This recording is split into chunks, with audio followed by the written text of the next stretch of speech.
오늘 우리에게 주시는 하나님의 말씀은 디모데후서 4장 1절에서 8절까지의 말씀입니다. 나는 하나님 앞과 산 사람과 죽은 사람을 심판하시는 그리스도 예수 앞에서 그분의 나타나심과 그분의 나라를 두고 엄숙히 명령합니다. 그대는 말씀이 선포하십시오. 기회가 좋던지 나쁘던지 꾸준하게 힘쓰십시오. 끝까지 참고 가르치면서 책망하고 경계하고 권면하십시오. 때가 이르면 사람들이 건전한 교훈을 받으려 하지 않고 귀를 즐겁게 하는 말을 들으려고 자기네 욕심에 맞추어 스승을 모아들일 것입니다. 그들은 진리를 듣지 않고 꾸민 이야기에 귀를 기울일 것입니다. 그러나 그대는 모든 일에 정신을 차려서 고난을 참으며 전도자의 일을 하며 그대의 직분을 완수하십시오. 나는 이미 부어드리는 제물로 피를 흘릴 때가 되었고 세상을 떠날 때가 되었습니다. 나는 선한 싸움을 다 싸우고 달려갈 길을 마치고 믿음을 지켰습니다. 이제는 나를 위하여 의의 면류관이 마련되어 있으므로 의로운 재판장이신 주님께서 그날에 그것을 나에게 주실 것이며 나에게만이 아니라 주님께서 나타나시기를 사모하는 모든 사람에게도 주실 것입니다. 아멘. 오늘도 우리 예수님을 사랑하시고 주인 삼으셔서 함께 예배드리시는 여러분들을 환영하고 축복합니다. 8월의 마지막 주일이 되었습니다. 여름은 이제 거의 다 가는 것 같고요. 가을이 성큼 우리 앞에 다가왔습니다. 그리고 이제 곧 한 해를 마무리할 시간이 우리에게 다가올 것입니다. 2021년 이제 다 가고 있는데요. 여전히 혼란스럽고 어려움이 가득한 그러한 시간들을 우리는 살아가고 있습니다. 아직 이렇게 혼란스럽고 어려운 이 때에 여러분들은 무엇을 바라보고 어디를 향해 달려가고 계십니까? 우리가 간절히 바랄 것은요, 오늘 우리의 인생의 목표와 방향이 세상 사람들과 같은 세상의 성공, 안정된 삶, 또 물질의 풍부, 또 쾌락, 내 만족이 아니기를 간절히 축복합니다. 세상 사람들과 같지 않으셨으면 좋겠어요. 세상 사람들과 무언가 다른 방향과 목적을 가지고 나아가실 수 있는 여러분들이 되셨으면 좋겠습니다. 만약 오늘 내 삶의 목표와 방향이 제가 말씀드린 그런 것들이라면 더 늦기 전에 우리의 신앙을 점검해 보아야 할 줄로 믿습니다. 마태복음 13장 말씀을 제가 읽어드리도록 하겠습니다. 예수께서 또 다른 비유를 들어서 그들에게 말씀하셨다. 하늘나라는 자기 밭에다가 좋은 씨를 뿌리는 사람과 같다. 사람들이 잠자는 동안에 원수가 와서 밀 가운데 가라지를 뿌리고 갔다. 밀이 줄기가 나서 열매를 맺을 때에 가라지도 보였다. 그래서 주인의 종들이 와서 그에게 말하였다. 주인 어른께서 밭에 좋은 씨를 뿌리지 않으셨습니까? 그런데 가라지가 어디에 생겼습니까?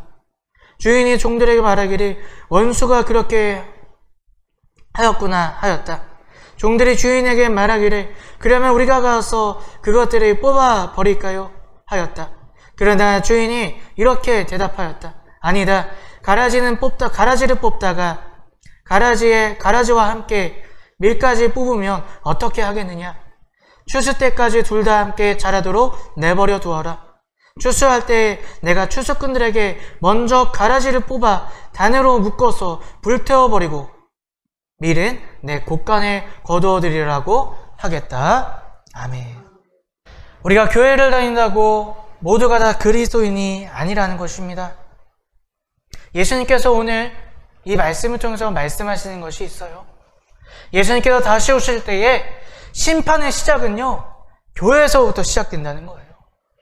우리가 함께 교회를 다니지만 진짜 그리스도인이 있고 그렇지 않은 사람이 있다는 것입니다.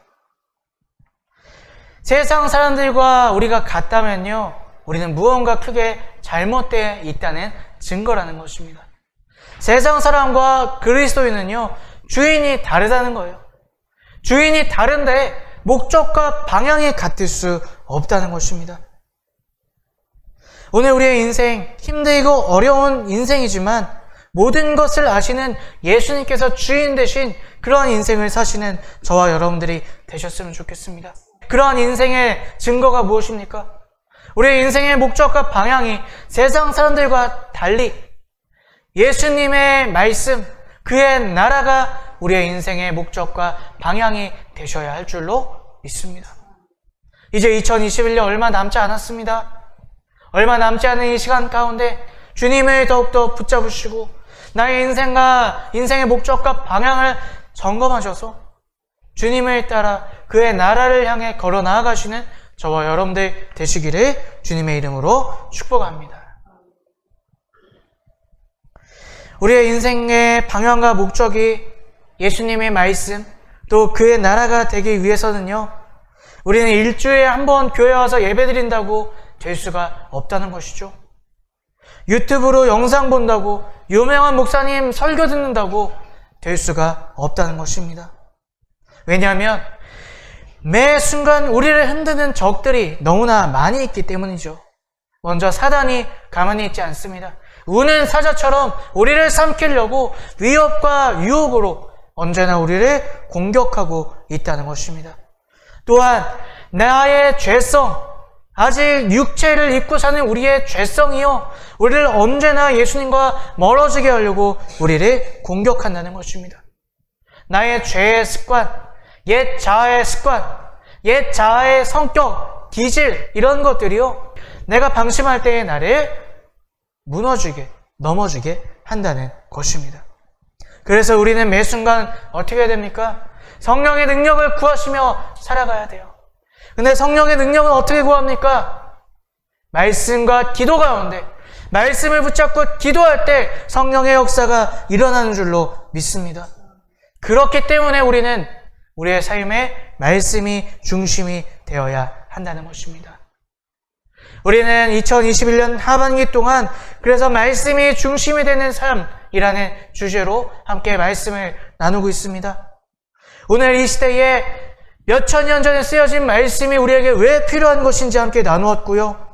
또 우리가 말씀대로 살지 못하는 그 이유들을 우리가 살펴보았습니다. 오늘 우리 시대에 말씀이 왜 필요합니까? 우리가 아직 답을 찾지 못한 행복, 우리가 행복할 수 있는 그 길은 오직 예수 그리스도의 말씀뿐이기 때문입니다. 또 우리가 말씀대로 살지 못하는 이유는 무엇입니까?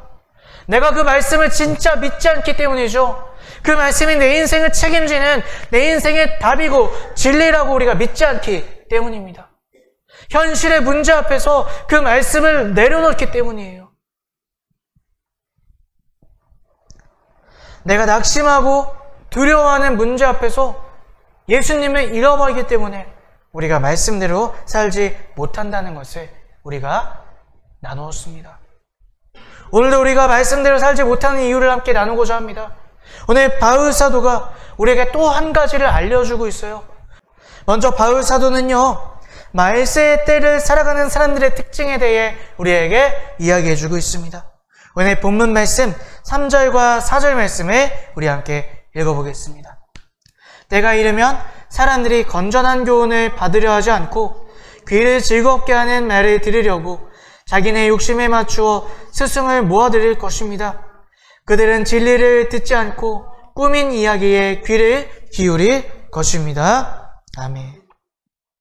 바울 사도는요, 이미 3장에서도 말세의 때의 징조들에 대해서 이야기했지만 다시 한번 디모데후서 4장에서 마지막 때를 살아가는 사람들의 특징에 대해서 이야기하고 있습니다.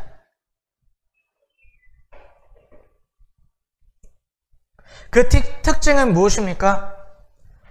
바른 말, 진리, 교훈을 들으려고 하지 않는다는 거예요. 그리고 자기 귀에 즐거운, 좋아 보이는 것, 재밌어 보이고 자기의 마음을 충족시키는 것을 쫓아다니고 그런 말들을 하는 사람들을 따라다닌다. 그것이 말세의 때를 살아가는 사람들의 특징이라는 것입니다. 여러분, 우리의 시대가 그런 시대 같지 않으신가요? 우리의 시대는요, 탈권위의 시대라고 사람들이 그렇게 부릅니다. 누구든 절대자가 없다는 거예요. 누구든 진리를 말하는 사람이 없다는 거예요. 누구든 100%다 옳은 말을 하는 사람이 없다는 것입니다. 겉으로는 맞는 것처럼 보여요. 그렇죠. 사람은 완전한 사람이 없으니까요.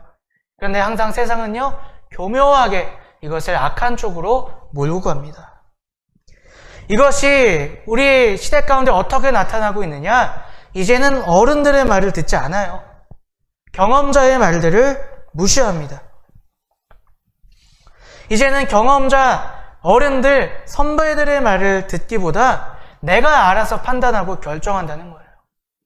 여러분, 이제는요, 내가 뭐 어떤 것을 배우려고 할 때 사람을 찾아가지 않아요.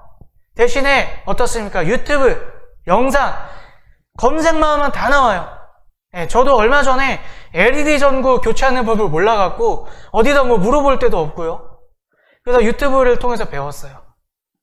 근데 요즘의 시대가 그렇다는 거예요. 더 이상 스승이 사라진 시대, 더 이상 좋은 자가 사라진 시대가 오늘 우리의 시대라는 것입니다. 근데 문제는 뭐예요? 이제는 어른들의 말을 듣지 않아요. 자기가 스스로 찾아서 자기가 답을 만드는 시대가 되었다는 것입니다. 그리고 사고하고 생각하는 것보다 감각적인 시대가 바로 오늘 우리의 시대라는 것입니다. 제가 지금 학원에서 일을 하고 있는데요. 수학 선생님이 이런 얘기 하시는 걸 들어봐요. 학생들이 우리 때보다 공부는 더 열심히 한대요. 그런데 사고력은 너무 떨어진다는 거예요. 무슨 얘기냐? 수학 문제가 두 가지 유형이 있다 그럽니다. 담답형, 그냥 단순 계산하는 문제가 있고요. 서술형 문제, 논술형 문제가 있다 그래요. 그러니까 같은 문제지만 길게 글로 표현해서 이야기를 만들어서 그 이야기를 이해하고 거기서 요구하는 문제를 푸는 그런 서술형 문제가 있는데, 같은 진도고 같은 계산임에도 불구하고요, 단순 계산은 아이들이 잘 푼대요. 그런데 서술형은 아이들이 그렇게 어려워한다는 거예요. 왜요? 이 시대는요, 깊게 고민하고 생각하기를 싫어하는 시대라는 것입니다. 그리고 이 시대는요, 어려운 문제가 생길 때에 인내하고 그것을 이겨내기보다 피하는 시대라는 거예요. 요즘에 연애를 할 때, 남녀가 연애를 할 때요, 왜 헤어지는지 여러분 아시나요? 그냥 서로 스타일이 안 맞아서 헤어진대요. 나는 이렇게 생각하는데 쟤는 저렇게 생각해. 너 나랑 안 맞아. 안녕. 우리 때는 어떻습니까? 어른들 세대는 어떻습니까? 맞춰주려고 노력하고 싸워서 중간 지점을 찾고, 요즘 세대들은 그렇지가 않다는 거예요. 요즘에 20대, 10대, 20대의 친구들이 알바를 하죠. 하루 일하고 몇 시간 일하고 담당자에게 문자를 보낸대요. 이 일은 저랑 안 맞는 것 같습니다. 제가 일한 시간만큼 알바비는 이 통장으로 보내주세요. 어렵고 힘든 일이 있을 때 그것을 극복하는 시대가 아니라 피하는 시대라는 것입니다. 우리는 이러한 시대에 살고 있어요. 힘들고 어려운 거, 불편하고 듣기 싫은 말은 피하려고 하는 시대라는 거죠. 그러한 시대 가운데 복음은 더 이상 그들의 귀에 들리지가 않는다는 거예요. 왜요? 내가 죄인임을 인정해야 되고요. 내가 죽어야 되고요. 내가 어려운 일을 감당하고 희생하고 낮아져야 되거든요. 더 이상 복음은 들리지 않는 시대에 우리가 살고 있다는 것입니다. 자, 그런데요, 바울 사도가요, 오늘 이 본문 말씀 세상 사람들에 대해서 이야기하고 있는 것일까요? 절대로 그렇지 않다는 거예요. 여러분, 디모데 전후서는요, 일명 목회의 서신이라고 말하고 있습니다. 무슨 얘기입니까? 목회를 하는 디모데에게 교회 안에서 어떻게 성도들을 다스리고 치리해야 될 것인가, 그것에 대해서 이야기하고 있다는 거예요. 다시 말해서 오늘 본문 말씀의 말세의 때의 사람들은요, 교회 안에 있는 그리스도인들을 말하고 있다는 것입니다. 예수를 믿는 그리스도인은요, 내가 죄인임을 깨닫고 자신을 죽이고 예수님을 주인 삼으셔서 철저히 주님께 맞추고 말씀을 붙잡고 말씀을 따라 살아가야 하지만, 대부분의 교회 안의 성도들이 그렇지 않은 그런 삶을 살아갈 것이다. 바울 사도가 오늘 그렇게 이야기하고 있는 것입니다. 이미 바울 사도 시대에도요, 교회 안에 많은 사람들이 참 복음을 따르지 않고 자기의 마음대로 믿고 있던 모습들을 우리는 보게 됩니다. 바울 사도가 전하는 바른 복음, 십자가의 복음을 믿지 않고요, 어떻습니까? 우리 고린도 전후서만 봐도 알잖아요. 유대주의자들, 거짓 교사들이 들어와서 말하는 율법도 지켜야 된다, 제사도 드려야 된다, 절기도 지켜야 된다, 이런 것들에 현혹되어서 바울을 오히려 거짓 사도라고 그렇게 손가락질하는 교인들을 우리는 보게 됩니다. 또 어떻습니까? 영지주의에 빠져서 구원받으려면 뭔가 신비한 걸 알아야 되고, 사람들이 잘 알지 못하는 뭔가 어려운 것들을 풀어내야 되고, 그런 것들에 심취한 성도들도 우리는 바울 서신에서 보게 됩니다. 파당을 짓고 이 음식 먹어야 되냐 말아야 되냐 그거 갖고 싸우고, 구제를 누구 먼저 해줘야 되느냐 그거 갖고 싸우는 그런 성도들의 모습을 우리는 바울 서신에서 볼 수 있다는 것이죠. 바울 사도, 그런 위대한 바울 사도가 사셨던 그 시대에도 그런 성도들이 있었는데 지금은 오죽하겠습니까? 지금 우리의 교회의 모습을 한번 돌아보셨으면 좋겠어요. 신앙을, 예수 믿는 것을 간소화해서 믿는 사람들이 있습니다. 무슨 말이에요? 예수님을 믿으려면 어떻게 돼요? 내가 죄인임을 인정하고 십자가 지신 예수님이 나의 주인 되심을 영접하고, 그리고 이제 나를 다 바꿔야 되죠. 나의 기질, 나의 성격, 나의 버릇, 예수님의 말씀에 맞춰 살아가야 돼요. 그런데 그 나머지 반은 싹둑 잘라놓고 예수 믿으면서 천국 간대요. 아무것도 변한 거 없이 몇십 년을 믿어도 아무것도 변한 거 없는데 자기는 천국 갈 거라고 믿고 있어요. 반쪽짜리 신앙이 너무나 많다는 것이죠.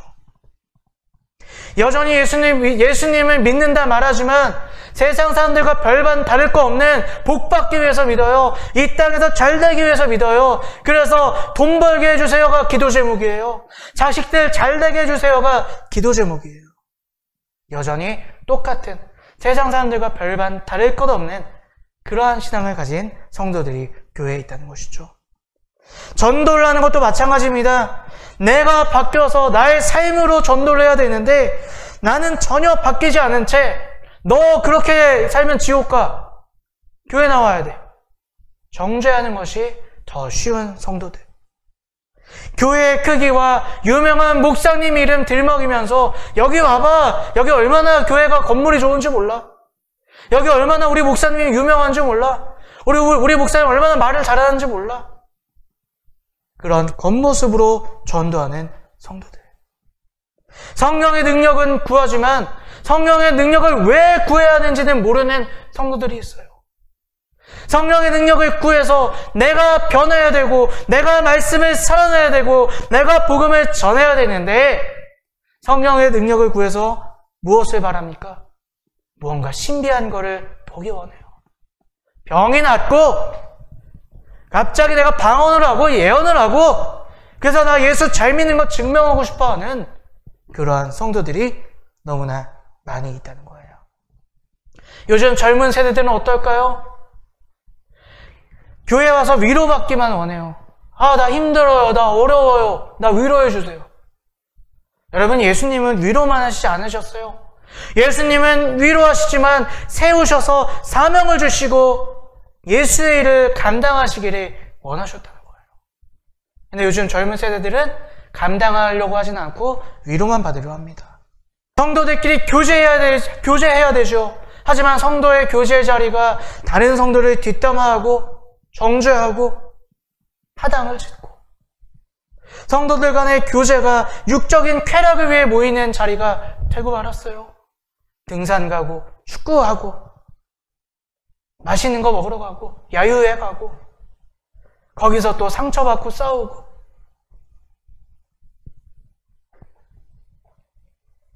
교회에 나오는 대형 교회에 나오는 3분의 1가량이 왜 나오느냐 물어봤을 때 자기 사업을 위해서 나온다. 사업 파트너를 만들려고 교회에 나온다는 사람이 대형 교회에 나오는 사람 3분의 1이라는 것입니다. 저는 이러한 생각을 하는 모든 사람들이 다 잘못됐다고 말하는 것이 아니에요. 처음 교회 나올 때는 잘 모르니까요. 예수 믿는 게 뭔지 모르니까요. 그런 생각 가지고 나오실 수 있죠. 맞습니다. 하지만 몇십 년이 지나도 바뀌지 않은 성도들을 우리는 많이 발견하게 된다는 거예요. 오늘 우리는 이 어려운 시대에 그 결과, 그 열매를 너무나 똑바로 보고 있습니다. 코로나 시대가 되어서 사람들이 힘들어하고 절망 가운데 있는데 교회는 아무런 힘이 없어요. 아무런 영향력이 없어요. 오히려 그 힘들어하는 세상 사람들이 교회를 걱정하고 지탄하고 조롱하고 있다는 것입니다. 우리는 여기서 발견해야 될 것이 있습니다. 우리가 말씀에 살지 못하는 이유가 여기에 있다는 거예요. 주인이 바뀌지 않았기 때문에. 여전히 내 감각, 나를 위해서 예수를 믿고 있기 때문에 우리는 말씀대로 살지 못하는 거예요. 복음을 절반만 싹둑 잘라갖고 앞에만 믿어요. 나 예수 믿어요. 입으로만 고백하고 삶은 변하지 않기 때문에, 삶은 말씀대로 살려고 노력하지 않기 때문에 우리는 말씀대로 살 수가 없다는 것입니다. 그렇다면 우리는 이러한 시대에 우리가 휩쓸리지 않기 위해, 이렇게 믿지 않기 위해 우리는 어떻게 해야 될까요? 바울 사도는 오늘 우리에게 두 가지 권면을 하고 있습니다. 우리 오늘 본문 말씀 2절 말씀, 5절 말씀을 함께 읽어보도록 하겠습니다. 그대는 말씀을 선포하십시오. 기회가 좋던지 나쁘던지 꾸준하게 힘쓰십시오. 끝까지 참고 가르치면서 책망하고 경계하고 권면하십시오. 그러나 그대는 모든 일에 정신을 차려서 고난을 참으며 전도자의 일을 하여 그대의 직무를 완수하십시오. 아멘. 먼저 2절에서 바울 사도는요, 말씀을 선포하라, 그렇게 이야기하고 있습니다. 이것은 입으로만 예수 믿으세요 라고 떠들라는 소리가 아니겠죠. 우리의 삶으로 말씀을 선포해야 한다는 말입니다. 그리고 선포하는 구체적인 모습을 바울 사도는 우리에게 말하고 있습니다. 가르치고 또 책망하고 경계하고 권면하라. 무슨 얘기입니까? 참 복음이 무엇인가를 항상 내가 가르치고 말할 수 있어야 된다는 거예요. 또한 내 옆에 성도가 잘못된 복음을 가지고 있고 잘못된 길을 걷고 있다면 책망할 수 있는 그런 담대함이 있어야 된다는 것입니다. 낙심하고 어려움을 겪는 이들이 있다면 그들을 돌보고 먹일 수 있어야 한다는 것입니다. 근데 중요한 것은요, 내가 잘난 척하고 가르치고 그렇게 책망하라는 소리가 아니죠. 바울 사도가 그랬던 것처럼, 예수님이 그랬던 것처럼 먼저 내가 말씀 앞에서 가르침을 받고 책망을 받고 권면을 받으셔야 한다는 거예요. 예수님조차도요, 매일 하나님과의 기도의 시간을 가지셨다는 거예요. 내가 오늘 어떻게 살아야 될지, 내가 오늘 무엇을 위해 살아야 될지 항상 예수님도 점검하셨다는 거예요. 바울 사도도 고백합니다. 나는 날마다 죽노라. 내 육신을 쳐서 복종시키노라. 왜요? 남한테는 복음을 전해놓고 내가 지옥 가면 안 되기 때문에. 이것이 오늘 말씀을 살기 위해 첫 번째로 해야 될 일. 우리가 주님 앞에서 가르침을 받고 책망을 받고 권고함을 받고 위로를 받으셔야 한다는 것입니다. 그리고 다른 사람들이 가르치고 책망하고 권고할 때 바울 사도는 오래 참으라 라고 말하고 있습니다. 내 감정이 아닌 예수님의 사랑으로 이것을 해야 한다. 이것이 성경적인 복음 전파라는 거예요. 또한 바울 사도는 5절에서 이렇게 말하고 있습니다. 정신을 차리라고 말하고 있어요. 내 감각, 내 본능에 의해 살지 않도록 우리가 정신을 차리고 말씀과 기도 가운데 서야 한다는 것이죠. 내가 무엇을 위해 어떻게 살아야 될지를 항상 점검하셔야 한다는 것입니다. 그리고 또한 고난을 감수하라. 고난을 참아야 된다 말하고 있어요. 무슨 얘기입니까? 내가 오늘 예수님 때문에 고난받고 있지 않다면 뭔가 이상하다는 거예요. 우리 몇 주 전에 디모데전서 3장을 가지고 우리와 함께 말씀 나눴죠. 세상 사람들과 예수를 믿는 사람은 다를 수밖에 없습니다. 바라보는 곳이 다르거든요. 우리는 하나님 나라를 바라봐야 되고요. 세상 사람들은 이 세상을 바라보며 살아갑니다. 그렇기 때문에 다를 수밖에 없고, 다른 것을 세상 사람들은 반기지 않아요. 우리를 조롱하고 무시하고 비판할 수밖에 없습니다. 그런데 오늘 예수 믿는 게 너무 편하세요? 만사가 형통하세요? 그게 복이 아니라는 거예요. 성경은 분명하게 말합니다. 베드로전서, 야고보서, 히브리서 모든 성경은 말합니다. 예수 때문에 고난받는 것이 복이라. 오늘 내가 너무나 편하다면 내가 무엇을 할지를 결단하시길 바라요. 내가 세상에 나가서 내가 내 가족들에게, 내 주변 사람들에게 내가 예수님 때문에 핍박받고 고난을 받는 것, 그것이 감사한 일이고 축복인지 축복임을 깨닫는 여러분들이 되셨으면 좋겠습니다. 그리고 마지막으로 전도자의 일, 우리의 직무를 다하라, 바울사도는 말하고 있습니다. 이것은 무슨 얘기일까요? 단기 선교 가라는 걸까요? 밖에 나가서 1시간씩 전도하라는 얘기일까요? 아니요. 내가 있는 자리에서 내 본분을 다하시라는 말씀입니다. 여러분, 사회생활 해보시면 어떻습니까? 세상 사람들은요, 그 일을 하는 게 목표가 아니에요. 그 일을 통해서 돈 버는 게 목표입니다. 그래서 어떻게 해요? 꼼수를 쓰죠. 어떻게든 일을 최대한 안 하려고 그래요. 어떻게든 다른 사람들에게 일을 떠넘기려고 그래요. 근데 여러분들도 그렇게 사회생활 하고 계시지 않으세요? 그리스도인은요, 그 일이 중점이 되셔야 한다는 거예요. 그것이 전도자의 사명을 감당하는 것입니다. 오늘 나에게 맡겨진 일에 충실하십시오. 그리고 시간을 아끼십시오. 여러분, 요즘에 뭐 불멍, 물멍, 뭐 멍 때리는 거, 또 어떤 심리학자들은 그게 뭐 건강에 좋대요. 하지만 그리스도인들은요, 멍 때리시면 안 돼요. 우리는 이 땅에 살기 위해 살아가는 존재가 아니기 때문이에요. 하늘나라를 향해 쉴 새 없이 달려가야 될 존재라는 것입니다. 우리가 멍 때려서 힐링 얻는 게 아니라요, 예수님을 바라볼 때 힐링을 얻는 것입니다. 우리의 직장에서, 또 우리의 하루 동안에 우리의 본분을 충실히 다하는 것, 그것이 전도자의 임무라는 것입니다. 바울 사도가 바로 이러한 인생을 끝까지 살았고, 그는 자신 있게 자신의 결말을 이렇게 고백하고 있어요. 우리 오늘 본문 말씀 7절과 8절 말씀 함께 읽어보도록 하겠습니다. 나는 선한 싸움을 다 싸우고 달려갈 길을 마치고 믿음을 지켰습니다. 이제는 나를 위하여 의의 면류관이 마련되어 있으므로 의로운 재판관이 주님께서 그날에 그것을 나에게 주실 것이며, 나에게만이 아니라 주님께 나타나심을 사모하는 모든 사람에게도 주실 것입니다. 아멘. 바울 사도는 치열하게 살았습니다.